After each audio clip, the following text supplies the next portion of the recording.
میں نے زمین کے مشرقوں اور مغربوں میں پھر کر دیکھا مگر کسی باپ کے بیٹوں کو بنو ہاشم سے افضل نہ پایا۔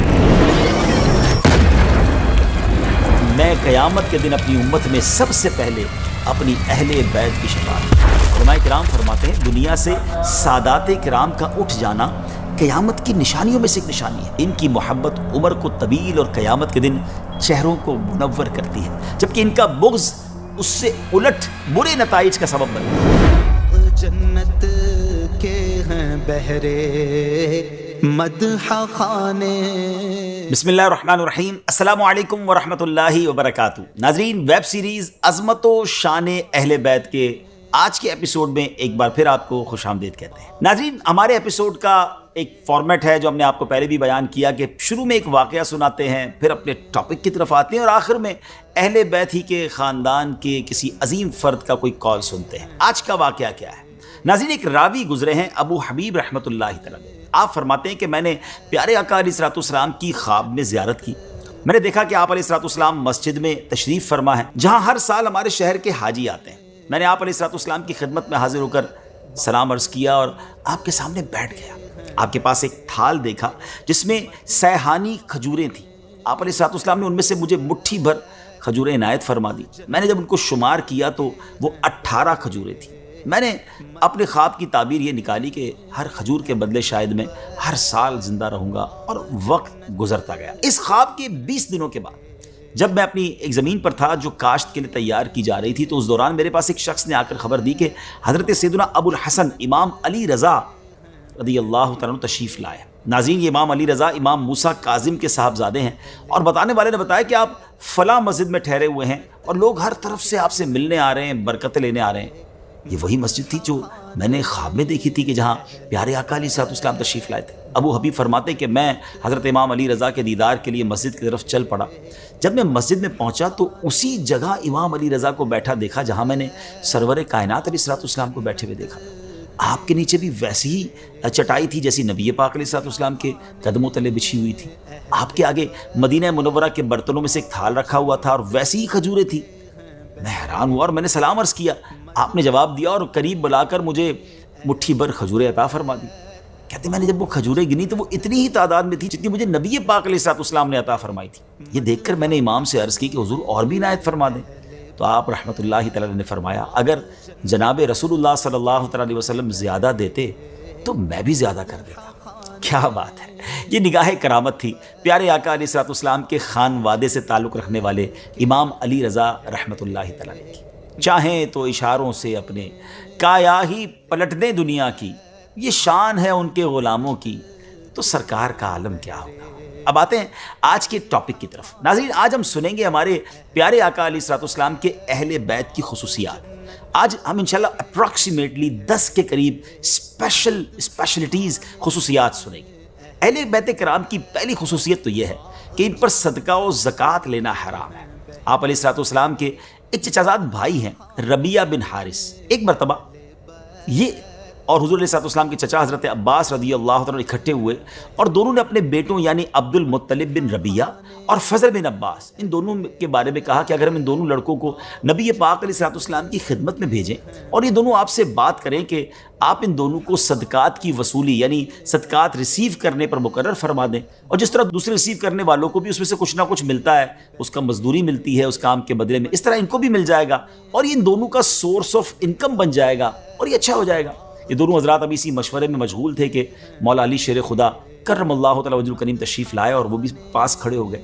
جب انہوں نے مولا علی کے سامنے بات کا ذکر کیا تو انہوں نے فرمایا کہ آپ دونوں ایسا نہ کریں، نبی پاک علیہ الصلوۃ والسلام اس کام کے لیے ان ہستیوں کو اجازت نہیں دیں گے۔ بہرحال انہوں نے کہا کہ ہم نبی پاک سے ڈسکس کرنا چاہتے ہیں، تو مولا علی نے فرمایا کہ ٹھیک ہے آپ ان دونوں کو بھیج دیں۔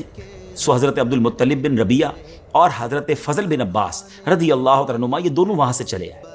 اب ظہر کی نماز کا وقت تھا، پیارے آقا علیہ الصلوۃ والسلام نے ظہر ادا فرمائی تو یہ دونوں صحابہ آپ سے پہلے آپ کے حجرے کے قریب پہنچ گئے۔ اب یہ پاک تشریف لائے تو اپنائیت کے طور پر ان دونوں کے کان پکڑے اور پھر فرمایا کہ تم دونوں کے دل میں جو کچھ ہے نکالو، یعنی اس بات کا اظہار کرو جو بات کرنے آئے ہو۔ پھر حجرے میں داخل ہوئے، یہ دونوں یعنی ابن ربیہ اور فضل بن عباس بھی داخل ہوئے۔ روایت میں آتا ہے کہ ان دونوں نے گفتگو بھی ایک دوسرے پر ڈالنا شروع کر دی کہ آپ بات کریں یا آپ بات کریں۔ بہرحال